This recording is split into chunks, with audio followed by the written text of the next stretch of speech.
Welcome to special show. మనం చూస్తుంటాము సనాతన ధర్మాన్ని కాపాడేందుకు మేము నడుం బిగించామంటూ గతంలో నాగసాధువులు కానివ్వండి, అఘోరాలు కానివ్వండి, వాళ్ళు మొత్తం పరిత్యజించి దానికోసమే పాటుపడతాను ప్రతి ఒక్కరికి తెలుసు. అదే దారిలో నేను నడుస్తానంటూ ఓ లేడీ అఘోరి తెలంగాణ రాష్ట్రంలో ప్రత్యక్షమైన తర్వాత అప్పుడు జరిగిన ఇష్యూస్ అన్ని ప్రతి ఒక్కరికి తెలుసు. అప్పుడు నగ్నంగా రోడ్ల మీద తిరుగుతూ ప్రతి టెంపుల్కి వెళ్ళి అక్కడ హడావిడి చేయడం కానివ్వండి, తద్వారా వచ్చే మీడియా మైలేజ్ని ఉపయోగించుకొని తను ప్రతి ఒక్కరిని పలకరించే ప్రయత్నం చేయడము, పెద్ద పెద్ద టెంపుల్స్కి వెళ్ళి అక్కడ తనకు కూడా ప్రోటోకాల్ కావాలని కోరుకోవడం అని మనం చూస్తూ వచ్చాం. కానీ ఇప్పుడు సిచ్యువేషన్ మారింది.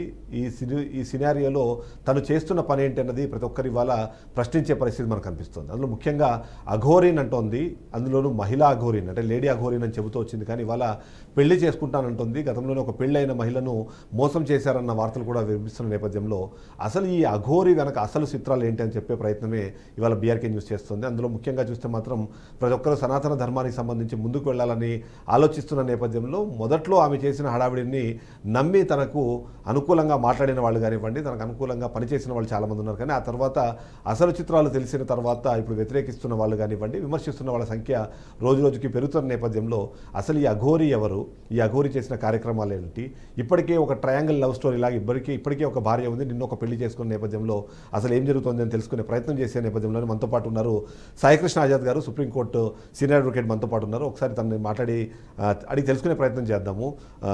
ఆజాద్ గారు, ఇవాళ మనం చూస్తున్నామంటే అఘోరి అంటే ఇనిషియల్గా మాట్లాడినప్పుడు మేబీ ఐ థింక్ మీరు కూడా తనకు సపోర్ట్ చేస్తూనే మాట్లాడిన పరిస్థితి. అవునండి.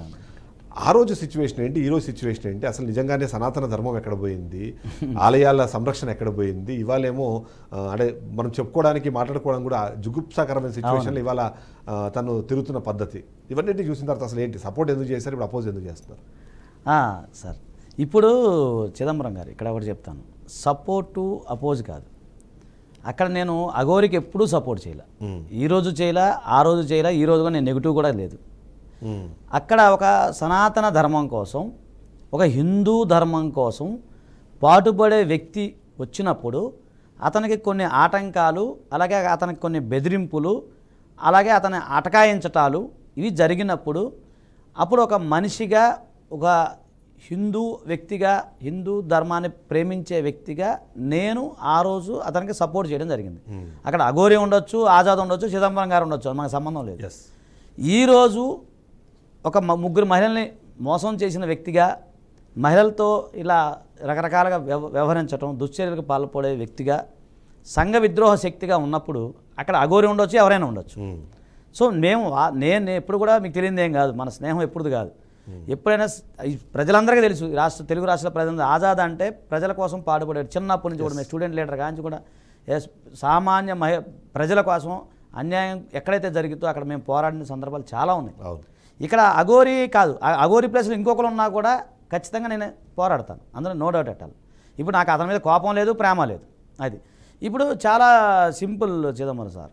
ఇప్పుడు ఎలా ఉంటుందంటే, మేము ఇచ్చాం ఏమని, మనకి అది మీకు తెలిసిందే కదా ఘటన. ఎందుకంటే ఆంధ్రాలో మాకు కిష్లంక విజయవాడ ఇంటి దగ్గర అక్కడ కొద్దిగా అడవుడు చేసింది. అంటే హైవే ఇంకా అంతా పక్కనే కదా, 4-5 కిలోమీటర్లే కదా సార్. ఈ వర్షం వాళ్ళ ఇంటి దగ్గర అడవుడు చేసింది. అక్కడి నుంచి అక్కడ మాకు 5 కిలోమీటర్లు చేసినప్పుడు పోలీసు వారు ఆమెను తెలుసు కదా, ఆ రోజు బలవంతంగా దాంట్లో పడేయటం ఇవన్నీ జరిగితే కొంతమంది ఉంటారు కదా మన మిత్రులు, మీలాంటి మీడియం మిత్రులు కూడా, ఏం ఆజాదన్న ఇట్లా పరిస్థితి, హిందూ ధర్మ పరిరక్షణ కోసం ఒక వ్యక్తి వస్తే అతనికి ఆటంకాలు ఇన్నుంటాయా అనేది వచ్చింది వార్త. అరే ఓకే, ఒక వ్యక్తి బయటకు వచ్చాడు, మనం ఎలాగో రాలేము, ఆ స్థాయిలో మనం రాలేము, పోనీ అతనికి ఆటంకాలు కల్పించకూడదు అన్నప్పుడే కదా శ్రీకాళహస్తిలో అతను ఫస్ట్ బట్టలు లేకుండా రానివ్వలేదు. తర్వాత మీరు గమనించారో లేదు, అతన్ని రాచమర్యాలతో తీసుకెళ్ళి దర్శనం చేయించారు. తెల్లారే నేను వెంటనే మళ్ళీ ఆర్డర్ కాపీ అటు పంపించి శ్రీకాళహస్తి సీఏ గారు చెప్పడం ఇవన్నీ జరిగినాయి. మొత్తం జరగని మళ్ళీ తెల్లారి అతను తీసుకెళ్ళి అంటే ఆ రకంగా రాచమర్యాలతో అతను తీసుకెళ్లారు. ఎందుకు? అతను దేవాలయ పరిరక్షణ కోసం, ఈ ఏదైతే గోహత్య పరిరక్షణ కోసం, గోహత్యతో పాటుగా మహిళలపైన దాడులు జరిగినాయి, అలాగే ముత్యాలమ్మ ఘటన జరిగింది. ఇవన్నీ అంటే ఎవరైనా ముందుకు వస్తారు కదా సార్, రావాలి కూడా మన ధర్మం అది. కానీ ఇప్పుడు ఆ ధర్మం ఎక్కడ పోయింది? ఇప్పుడు ఆయన ఏమో ఒకప్పుడేమో క్షేమం గురించి మాట్లాడి, వాళ్ళేమో కామం గురించి మాట్లాడే పరిస్థితి. మంచి మాట అన్నారు. అసలు ఏంటి అసలు ఆ ట్రాన్స్లేషన్ ఏంది? అంటే ఆ మొదట్లో చేసింది మోసమా, ఇప్పుడు మనం చూస్తోంది అబద్ధమా ఏంటి? అసలు చాలా మంది దాన్ని పోల్చుకోలేకపోతున్నారు. ఎందుకంటే రెండు పరస్పర విరుద్ధమైన విషయాలు, ఆ రెండు విషయాల్లోనూ ఎవరు ఇప్పటికి కూడా చూసుకోలేకపోతున్నారు. సో మీరు ఆయన దగ్గరగా చూశారు కాబట్టి సరే ఆయన అనాలో ఆమనాలో తెలియట్లేదు. అంటే ఆయన అనాలి, ఇప్పుడు ఆయన అనాలి, అప్పుడు అఘోర మాత అన్నాం, అప్పుడు ఇప్పుడు ఆయన అనాలి, లేకపోతే లీగల్ గా మళ్ళీ ఇష్యూ వస్తుంది. ఎస్, సారా నాయన మేడం కన్ఫ్యూజన్ చాలా మందిలో ఉండిపోయింది. ఏంటి అసలు సార్ అసలు నిజమే. చక్కగా వివరిస్తాను సార్. యాక్చువల్లీ నేను మొన్నటిదాకా కూడా న్యూట్రల్గా ఉన్నా, ఎందుకంటే ఈ వర్షిని విషయము ఇవన్నీ జరిగినాయి. మనం చూస్తుంటాం, మనకెందుకు అది వ్యక్తిగత విషయం, మనకు సంబంధం లేదు అనుకున్నమాట వాస్తవమే. తర్వాత ఏమైందంటే మీకు అంటే ఓపెన్గా చెప్తున్నాను లైవ్లోనే, వర్షిని సంబంధించిన పేరెంట్స్ 15 days బ్యాక్ నా దగ్గరికి వచ్చారు. మా దగ్గరికి వచ్చారు, మన ఇంటికి వచ్చారు, అప్రోచ్ అయ్యారు. అలా అమ్మగారు, నాన్నగారు, అతను అబ్బాయి ముగ్గురు వచ్చారు. సార్ మీరు ఇట్లా అప్పుడు ఆ టైంలో ఇట్లా హెల్ప్ చేశారు, అదే అతనికి హెల్ప్ చేశారు, ఇట్లా మీ వల్ల జరిగింది వాస్తవం చెప్పండి. మా అమ్మాయి పరిచయం అవడం కారణం మీరే ఇండైరెక్ట్గా. ఎందుకంటే ఆ రోజు బట్టలు లేకుండా మా నించున్నప్పుడే ఈ వర్షం వెళ్ళి అక్కడ క్లాత్ ఇచ్చిందంట ఆమెకి. ఓకే, అర్థమైందా సబ్జెక్ట్ మీకు? అది సైమెంటైజర్గా జరిగింది. అర్థమైందా? అక్కడ జరిగింది. అది మనం ప్రొడక్షన్ ఆర్డర్ తెచ్చాం కానీ మీరు పోలీసులు ఏం చేయలేరు, ఆయన ముట్టుకోలేదు. ముట్టుకోకుండా అతను బట్టలు లేకుండా అక్కడ కూర్చుంటే పోలీసులు అక్కడ ఉన్న సందర్శకులను అడిగారంట, ఎవరైనా ఉంటే బట్టలన్నా కప్పండి అమ్మ అతనికి. అంటే అప్పుడు ఈ అమ్మాయి డేరికి వెళ్ళి బట్ట ఇచ్చింది, అదే ఏదో ఆ క్లాత్ ఏదో ఇచ్చింది. సో అక్కడ వాళ్ళిద్దరి మధ్య ఫోన్ నెంబర్లు ఎక్స్చేంజ్, అది నాకు తెలియదు మొదటిదాకా. సరే ఏదైనా డైరెక్ట్గా అది పక్కన పెడదాం. సో వాళ్ళు అప్రోచ్ అయ్యి సార్ మీరు సహకారం కావాలి అది అంటే నేను అన్నాను, నేను చేయనమ్మా, ఎందుకంటే మళ్ళీ మొదటిదాకా ఆయనకు సపోర్ట్గా ఉండి ఇట్లా వస్తే మళ్ళీ పబ్లిక్ వేరే రకంగా అనుకుంటారు, నాకు అవసరం లేదు, మీరు వెళ్ళిపోండి అమ్మా అని చెప్పి నేను అపాయింట్మెంట్ కూడా ఇవ్వలేదు. వాళ్ళు వెళ్ళిపోయారు, పాపం బాధపడుకుంటే వెళ్ళిపోయారు, ఏడ్చుకుంటూ వెళ్ళిపోయారు. అది అయిపోయింది, అది కూడా నేను పెద్ద పట్టించుకోలేదు. తర్వాత కాలక్రమం ఇవన్నీ చూస్తూ ఉంటాం. మళ్ళీ వాళ్ళు తీసుకొచ్చారు, తర్వాత తెలిసే కదా సార్, తీసుకొచ్చారు, వర్షం తీసుకొచ్చారు, మన విజయవాడ సంబంధించిన మన ఒక ఛానల్ అయినా జాబ్ ఇచ్చారు. నేను కూడా కథ సుఖాంతం అయిపోయింది అనుకున్నా, కానీ మళ్ళీ సీన్ రివర్స్ అయిపోయింది. అమ్మాయి పారిపోవటం, మళ్ళీ వెళ్తాం. అరే ఇదేంట్రా బాబు, నేను ఒక వ్యక్తి అని మీరు అన్నట్టు మంచి మాట అన్నారు, ఇప్పుడు కామం అనేది అయిపోయింది. అలా ఇదేంటి ఇలా మాట్లాడటం ఏంటి, తాలిబొట్టేంటి, పెళ్ళేంటి, ఇదే ఎక్కడ మేము సరే అది పక్కన పెడదాం. మళ్ళీ వెంటనే ఈ రాధిక అని ఆమె రావటం, ఆమె అడ్వకేటు, ఓపెన్ చేయడం, నా ఏకలవ్య శిష్యురాలు.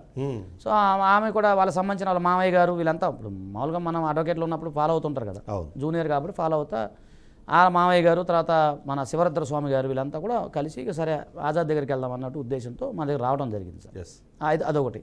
ఇంకో విషయం చెప్తా, మొన్న ఎఫ్ఐఆర్ ఏదైతే 10 లక్షల రూపాయలు చీటింగ్ జరిగింది చూసారా, అది మీకు నిజాయితీగా చెప్తున్నా, నా దగ్గర 20 days బ్యాక్ నా దగ్గర వచ్చింది. ఆ సంబంధించిన పర్సన్స్ మమ్మల్ని అప్రోచ్ అయ్యారు.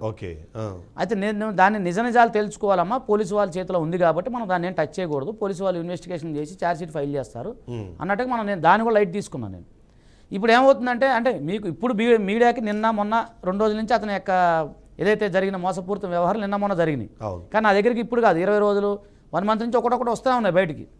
సో నాకు అప్పుడు అనిపించింది, ఇదేంట్రా మనమేమో అతను సంఘానికి ఉపయోగపడతాడు, దేశానికి ఉపయోగపడతాడు అనుకుంటే చివరికి సంఘ విద్రోహ శక్తిగా మారిపోయాడు. అరే అది ఏదో చేసేస్తాడని చెప్పి మనం ఇంత సహాయం చేస్తే అని చెప్పి అప్పుడు నాకు ఆలోచన వచ్చి నేను నిన్న మహిళా కమిషన్ దృష్టికి తీసుకెళ్ళటం, చైర్పర్సన్ గారు చాలా చక్కగా వచ్చిన మన పర్సన్ అగ్రీడ్ పర్సన్ ఎవరైతే ఉన్నారో ఆమెను తీసుకొని రిసీవ్ చేసుకొని అన్ని ఎవిడెన్స్ మేము సబ్మిట్ చేశాము. వాళ్ళు చక్కగా దాన్ని యాక్సెప్ట్ చేశారు. నెక్స్ట్ దాని మీద ఫర్దర్గా ఇన్వెస్టిగేషన్ జరుగుతూ ఉంది. 2 పిటిషన్లు పడ్డాయి నిన్న మీకు. ఒకటేంటంటే వర్షిని వాళ్ళ సంబంధించిన వాళ్ళు కూడా వచ్చారు, నిన్న పేరెంట్స్ వచ్చారు. వస్తే వాళ్ళకు కూడా నేను గైడ్లైన్స్ ఇచ్చాను. ఇప్పుడు నా ధర్మం ప్రకారం నేను గైడ్లైన్స్ ఇస్తాను కదా సార్. ఇచ్చినప్పుడు 2 పిటిషన్ కూడా దేవుడు యాక్సెప్ట్ అయినాయి. మేడం గారు కూడా చక్కగా పాజిటివ్గా స్పందించారు. దాని మీద ఇన్వెస్టిగేషన్ 2-3 రోజుల్లో మీకు డెవలప్